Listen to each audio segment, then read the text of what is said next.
Hey guys, welcome back to our Texans franchise. Today we've got the off season. We're going to go over the individual stats for the season for our team, and then we're going to move on to the league leaders, and then we'll move into the playoffs, see who's going to the Super Bowl and who ends up becoming the champions. After that is free agency, and then the draft, and then some crazy trades that are going to shake up our entire team, and then we'll show you the depth chart at the end of the video. Let's take a look at our season stats. Our rushing game was just awful all season, really.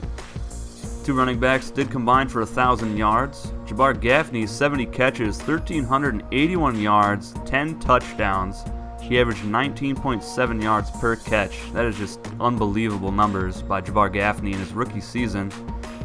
Corey Bradford had 52 catches, 913 yards, 4 touchdowns, 22 drops, which is just insane.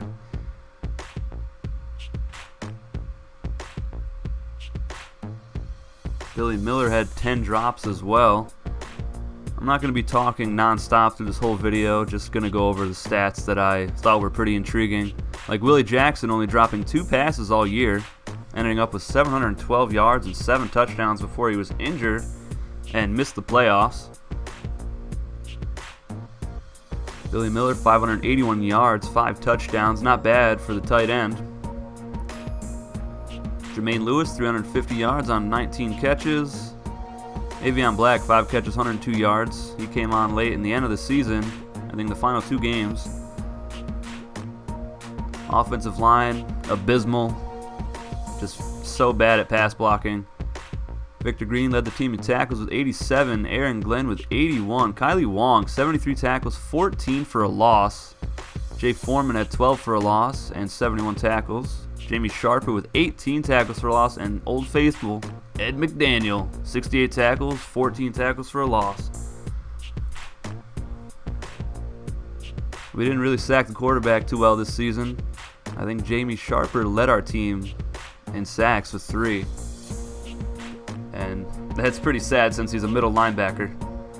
And Jay Foreman also had 2. I think our best game when it came to pass rushing was against the Philadelphia Eagles, where we sacked Donovan McNabb a bunch of times, pressured him all game, and ultimately came away with a victory because of the pressure that we put on him. On the draft, we are definitely going to look for some defensive ends. Marcus Coleman led our team with 7 picks. Aaron Glenn had 5. Coleman ended up going to the Pro Bowl.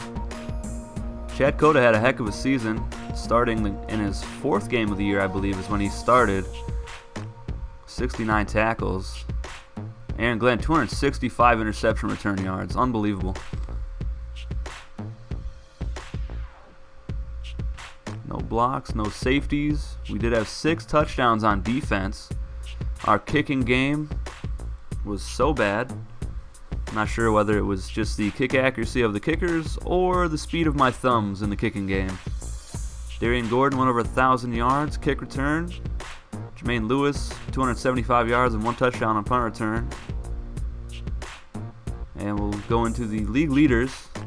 Dante Culpepper, 3,655 yards, 22 touchdowns, 23 interceptions though. Tom Brady went to another Pro Bowl. He had 26 touchdowns and 9 picks. Just missed 3,000 yards passing. See, Brett Favre had 26 touchdowns as well. Sage Rosenfels threw 25 interceptions that led the league.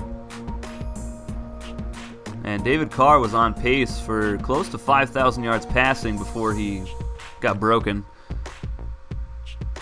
He was having a heck of a season. Not completion percentage-wise, but for yards per game, 270 yards per game. We sacked 32 times. We're really going to look to upgrade this offensive line. Even though Madden says we have a 96 overall offensive line, it's clearly not that good. That was just Tony Baselli. His overall was just kind of inflating the overall of the entire offensive line. Randall Cunningham had the longest pass of the season, 84 yards. And as you can see, in 4th on the list in rushing, Mike Vick, 1,421 yards and 7 touchdowns. Those are just insane numbers for a quarterback on the ground. Corey Dillon led the league in rushing touchdowns with 18 and yards, 1,947. Just missed out on 2,000 yards. There's Edgerrin James, 15 touchdowns on the season. I think he had 6 against us alone. Zahir Hakim fumbled the ball 14 times. 3 players went over 100 broken tackles. Mike Vick had 15 runs of 20 or more yards. Incredible. Mike Allstott also had some pretty good runs. Daniel Graham led the league in receptions along with Kevin Johnson. Kevin Johnson had 1,175 yards to go along with 94 catches and 9 touchdowns. And as you can see, Jabbar Gaffney was 3rd in the league with 1,361 yards receiving, only behind Randy Moss and Jimmy Smith, who both had great seasons as well. Gaffney led the league in average yards per catch with 19.7. Isaac Bruce led the league with 16 touchdown catches. Tim Brown at 13, Terrell Owens with 12, Marvin Harrison with 12, Randy Moss and Rod Gardner at 11. Amon Green, 819 yards after the catch. Insane. It says Jabbar Gaffney led the league in drops, but we all know that was Corey Bradford with 22. He just didn't play enough to actually be recognized. Marvcus Patton led the league with tackles, 171. 20 more than Derek Brooks. Oh my. Jamie Sharper led the league with tackles for loss with 18. John Perella and John Engelberg were second with 17 apiece. Junior Seau, who destroyed us in the 2 games that we played against San Diego, had a hell of a season. Patrick Kearney, 18 sacks. That's the most in the league. He had more than our entire team combined. Ty Law, 12 interceptions. Charles Woodson with 10. Ray Buchanan with 9. Marcus Coleman with 7. And Fred Smoot with 7 picks. Nobody was even close to Aaron Glenn in interception yards. 24 pass deflections. Was good for 4th behind Marcus Coleman, Nate Clements, and Ed Reed. So we had 2 guys in the top 4.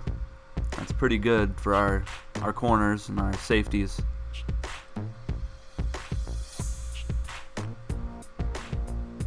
Joey Porter led the league with 5 forced fumbles. He also recovered 5 of them. I wonder how many of his own forced fumbles did he recover. Aaron Glenn and Samari Roll led the league with 3 defensive touchdowns apiece. Dante Hall led the NFL in kick return yards. Antoine Randall and Peter Warwick both had 2 kick returns for touchdowns. And we're going to move on to the playoffs. Patriots beat the Broncos. Eagles beat the Seahawks. We lost to the Chargers 31-10. And the Buccaneers beat the 49ers 26-3 in the wild card round.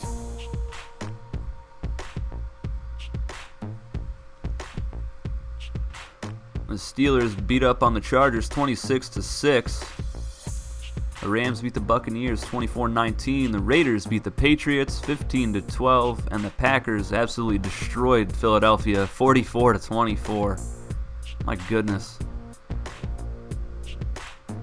Brett Favre showing no mercy. The Steelers beat the Raiders 31-3, and they advanced to the Super Bowl along with the St. Louis Rams, who beat the Packers 34-14. That is our Super Bowl matchup.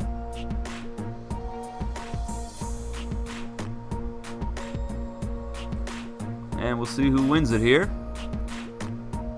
And the Steelers are your Super Bowl champions. They beat the St. Louis Rams 20-3. They finished the season 17-2. Great season for Pittsburgh.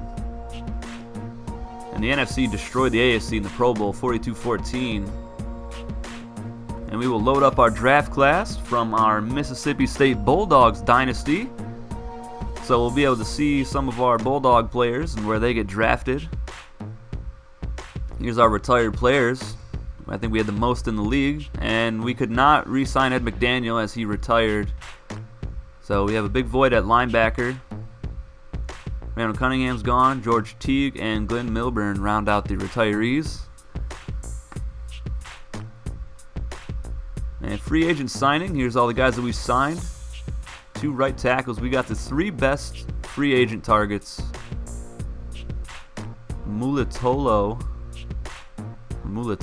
however you say that last name, James Williams, and Lorenzo Neal were the top 3 free agents, and we picked them all 3 up. We also got Matt Hasselbeck, Kendrick Clancy, defensive tackle, and we got Terry Fair. He has a 95 speed at corner, so he'll be the new nickel corner, and Desmond Clark at tight end.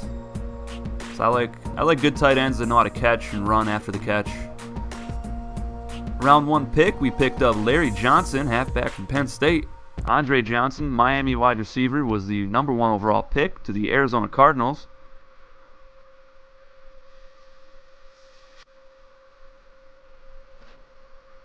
Cincinnati missed on a quarterback, going for Casey Clausen, and Justin Griffith from Mississippi State. It's a first-round draft pick to the Super Bowl champion Steelers at pick number 32.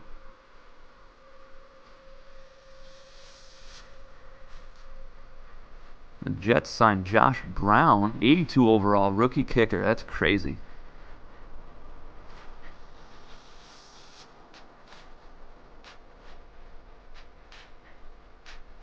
Cincinnati gets a fullback, and we selected Terrence Holt. And then with our 3rd round pick, we got Tyler Brayton, defensive end. Bob Sanders goes to Miami.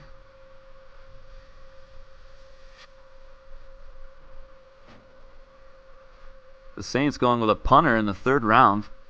Akbar Baha-Biamia goes to the Vikings at pick 15. Tyler Brayton's got a 70 overall, so we did pretty good with that pick.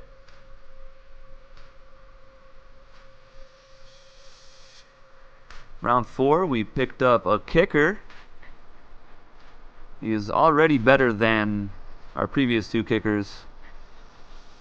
And Dallas went with Matt McBriar, 78 overall punter. A lot of familiar names on here. Lee Evans, wide receiver, 77 overall. In the 4th round goes to the Tennessee Titans. That's a steal. And our kicker's got a 70 overall. Very good kick power.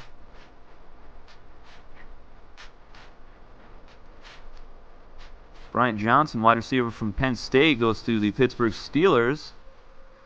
We end up drafting a center, I believe, in the 5th round. Take a look at him. And we missed on that pick. He had a 63 overall. So that's unfortunate. So we're trying to upgrade our O-line. We did draft Justin Fargas, halfback out of USC, very fast. He was a highlight reel in college. Our tight end from Mississippi State, Donald Lee, goes to New Orleans in the 6th round. Justin Fargas, 68 overall. Not a bad pick in the 6th round. And our 7th round pick is Brian Scott, corner from Penn State. We'll take a look at these 7th round players.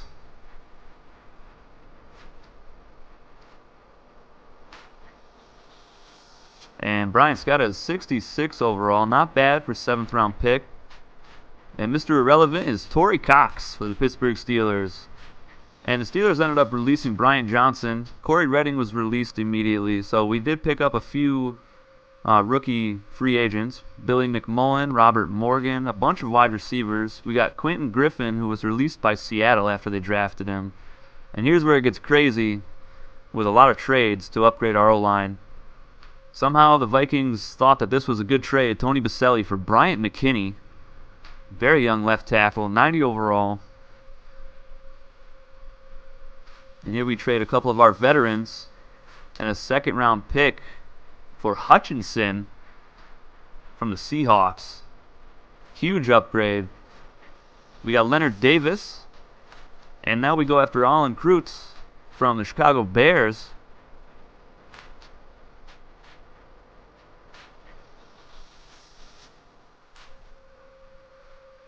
And yeah, you did see that correct. David Carr is on the trade block there. And Carson Palmer, who was drafted by the Bears, and they're going to let him go right now. and one of the craziest trades I've ever pulled off. So we get rid of David Carr after an injury-plagued season, and we pick up Alan Kreutz and Carson Palmer from the Chicago Bears and a 4th-round pick. So we've got Matt Hasselbeck and Carson Palmer at quarterback for us. Take a look at Carson Palmer's ratings here. Larry Johnson, 72 overall. We have a very young offense now, and a very good offensive line. Bryant McKinney, Steve Hutchinson, Alan Kreutz, Leonard Davis, and Edwin Mulatalo. We will give Carson Palmer the start for the preseason. I don't know if I'm going to play the preseason or how I'm going to do that, but I'll figure all that out.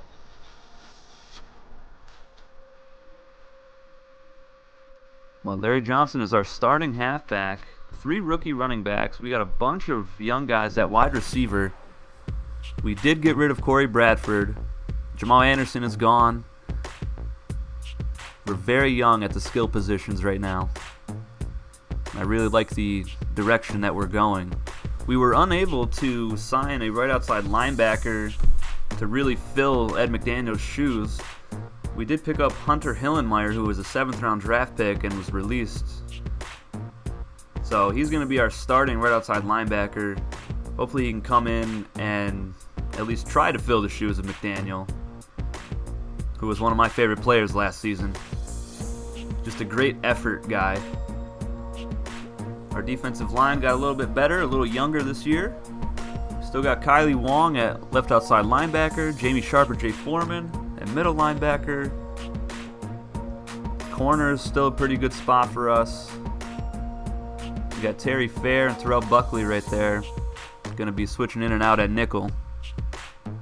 And a rookie that we picked up, Whitaker. Terrence Holt.